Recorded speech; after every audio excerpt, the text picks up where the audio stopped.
परमेश्वर के नाम की स्तुति हो। मैं परमेश्वर का धन्यवाद करता हूँ इस समय के लिए, वचन से बांटने के लिए अवसर मिला। और साथ ही साथ मैं WCDC का भी धन्यवाद करता हूँ कि इस दैनिक वचन कार्यक्रम के द्वारा आपके साथ वचन बांट सकूं। आइए हम एक गीत गाएं और प्रभु की स्तुति करें। यीशु छे मारो नक्की आवाज, मारा गौरवनु बानु साक्षात, मुक्तिने માટે ખંડ્યો આને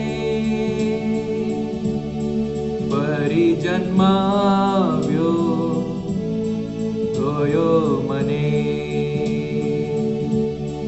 એ જ મારી વાર્તા, એ જ મારું ગીત, ત્રાતાની સ્તુતિ કરું છું ની, એ જ મારી વાર્તા, એ જ મારું ગીત, ત્રાતાની સ્તુતિ કરું છું ની.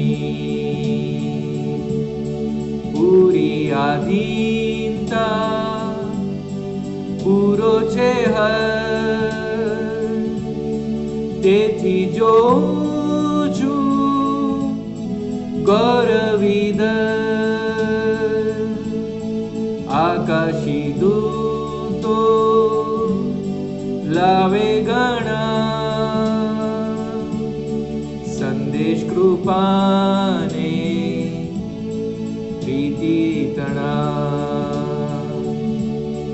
એ જ મારી વાર્તા, એ જ મારું ગીત, ત્રાતાની સ્તુતિ કરું છું ની, એ જ મારી વાર્તા, એ જ મારું ગીત, ત્રાતાની સ્તુતિ કરું છું ની. स्वर्गीय पिता परमेश्वर, हम आपका धन्यवाद करते हैं इस समय के लिए। प्रभु, हम प्रार्थना करते हैं अपनी आत्मा के द्वारा, वचन के द्वारा आप हमसे बातचीत करें और आपकी महिमा इसके द्वारा होने पाए। हर एक को आप स्पर्श करें, अनंत जीवन के लिए तैयार करें, हमारे प्रभु यीशु के नाम से आमीन। परमेश्वर के नाम की स्तुति हो। मैं परमेश्वर का धन्यवाद करता हूँ इस समय के लिए। हम वचन में से इस भाग को देखेंगे, 1 कुरिन्थियों उसका 15वां अध्याय और 10वां कलम। वचन ऐसा कहता है, परंतु मैं जो कुछ भी हूँ परमेश्वर के अनुग्रह से हूँ। पौलुस इस वचन के अंदर ऐसा कहना चाहते हैं कि वो जो कुछ भी है अपने जीवन में वो परमेश्वर के अनुग्रह के कारण से है। हम सब अपने जीवन में जिस भी हाल में है, आज हम जहाँ कोई है, ये परमेश्वर का अनुग्रह है जो हमें बनाए हुए है, जो हमें रखे हुए है, जो हमें संभाले रखता है। हम जीवन की जिस भी परिस्थिति में से होकर गुजर कर आए हैं, जहाँ कहीं हमने गलतियाँ की है, जहाँ कहीं हम भटक गए, जहाँ कहीं हमने चढ़ाइयाँ की, जहाँ कहीं हमने भलाइयाँ भी की, उन सब के मध्य में आज हम जो कुछ भी है वो परमेश्वर के अनुग्रह से है। हम देखते हैं पतरस के जीवन में, जो यीशु मसीह का चेला था और यीशु मसीह के पीछे चलता था, अपने इस 3.5 साल की सेवकाई में जो यीशु मसीह के साथ में वो था, कहीं जगह पर उसने कुछ जगह में गलतियाँ की, कुछ बातों को वो बोल पड़ा, कुछ बातों में शायद उसने ध्यान नहीं दिया। और सबसे मुख्य बात, आखिर में जब उसने यीशु का साथ छोड़ दिया था, जब उसने यीशु का इनकार किया था, तब पतरस भी बहुत ही निराश हो गया, दुखी हो गया। परंतु हम देखते हैं कि यीशु मसीह उसे फिर से पुनर्स्थापित करते हैं, उसे मिलते हैं और उसे वापस सेवा में उपयोगित करते हैं। ये पतरस की कोई खूबी नहीं थी या पतरस की कोई भलाई नहीं थी, परंतु परमेश्वर का अनुग्रह, यीशु मसीह की बहुत बड़ी दया। अगर आपने डॉक्टर DGS दिनकरन के गवाही के बारे में सुना हो, उन्होंने एक बार अपने जीवन के एक अनुभव के बारे में ऐसा बताया कि एक बार उन्होंने कई सेवकों को ट्रेनिंग देने के लिए एक सत्र रखा और उस सत्र के अंदर सवाल जवाब देने का एक सेशन भी रखा। उस सेशन के अंदर एक व्यक्ति ने ऐसा कहा, सर हम जानते हैं कि पवित्र आत्मा है, पवित्र आत्मा के कार्य, उसके फल, उसके सामर्थ्य और ऐसे कई सारे अनुभवों को आपके जीवन से हमने भी सुना है, हमने भी देखा है, हमने भी अनुभवों को प्राप्त किया है। लेकिन क्या ऐसा है कि संपूर्ण तरीके से पवित्र आत्मा के अंदर हम सफलता को प्राप्त करते हैं? और मुस्कुराते हुए डॉक्टर डीडीएस दिनकरन ने जवाब दिया, ये सवाल तुमने बहुत एक ज़रूरी सवाल पूछा है। उन्होंने ऐसा कहा कि मेरे जीवन के अंदर मैंने 40 साल सेवकाई में बिताए हैं, और यदि अगर तुम मेरे सेवकाई की सफलताओं के बारे में पूछोगे तो मुझे 10 दिन लग जाएंगे उन सफलताओं के बारे में डिटेल्स बताने के लिए। परंतु मेरे इस सेवकाई के अंदर की असफलताओं के बारे में यदि बात करूं तो 40 साल लग जाएंगे उन बातों के बारे में विवरण देने के लिए। और उन्होंने इस बात के बारे में बताया कि कैसे परमेश्वर की कृपा है जो उन्हें बनाए हुए रखे रही।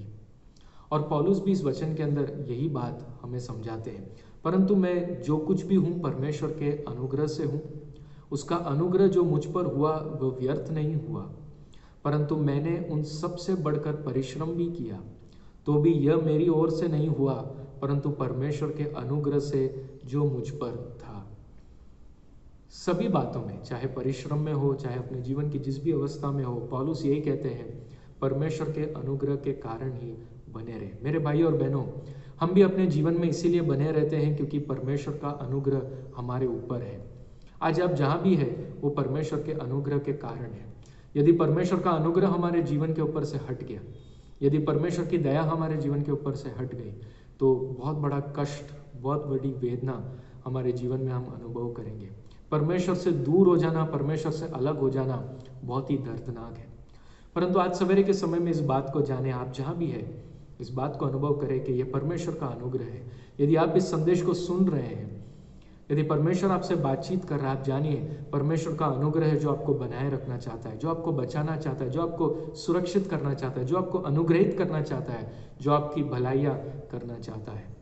परमेश्वर को धन्यवाद दे, परमेश्वर पर विश्वास करे, प्रभु यीशु के नाम को पुकारे, प्रभु यीशु में आनंदित हो जाए। वो कितना भला है, वो कितना धन्य है, वो कितना अनुग्रहित है, वो कितना अच्छा है जो हमारे संग संग रहता है। उसका नाम ही इमानुएल है, परमेश्वर हमारे साथ है। हालेलुया। इन वचनों के द्वारा प्रभु आपको आशीषित करे। आइए हम प्रार्थना करें। स्वर्गीय पिता परमेश्वर, हम आपका धन्यवाद करते हैं, इन वचनों के लिए हम धन्यवाद करते हैं जिसके द्वारा हमने इस बात को पहचाना कि हम जो कुछ भी है प्रभु आपके अनुग्रह के कारण है। हम बने हुए हैं, हम टिके हुए हैं, हम आगे बढ़ रहे हैं क्योंकि आपका अनुग्रह हमारे ऊपर है। आप भले हैं, आप अच्छे चरवाहा हैं जो हमें चला रहे हैं, और हम धन्यवाद करते हैं परमेश्वर। हमारे विश्वास को आज सवेरे के समय में फिर से दृढ़ करें, हम प्रार्थना करते हैं परमेश्वर। धन्यवाद करते हैं प्रभु जी, आज जिनका जन्मदिन है और जिनका विवाह का सालगिरह है, उन सभी को आप आशीषित करें, उनका आने वाला वर्ष अनुग्रहित होने पाए और इसके द्वारा आपके नाम की महिमा हो। हालेलुया। हम प्रार्थना करते हैं हमारे देश के लिए, धन्यवाद करते हैं हमारे इस अद्भुत देश के लिए, इसे आप आशीषित करें। जो कुछ भी, जिस भी अवस्था में है प्रभु जी, आपकी कृपा और अनुग्रह से ही चल रहा है। और हम प्रार्थना करते हैं आने वाले समय में आपकी महिमा को हमारे देश के अंदर हम देखने पाए और इन बातों के द्वारा आपकी महिमा हो। आप प्रभु यीशु, आपके दूसरे आगमन के लिए आप हमें तैयार करें। पिता, आपकी इच्छा को पूरी करने के लिए हमें पवित्र आत्मा के द्वारा पकवाई दे। ये प्रार्थना आपने सुनी, इसलिए धन्यवाद हमारे प्रभु यीशु के नाम से, आमीन। प्रभु आपको आशीषित करे।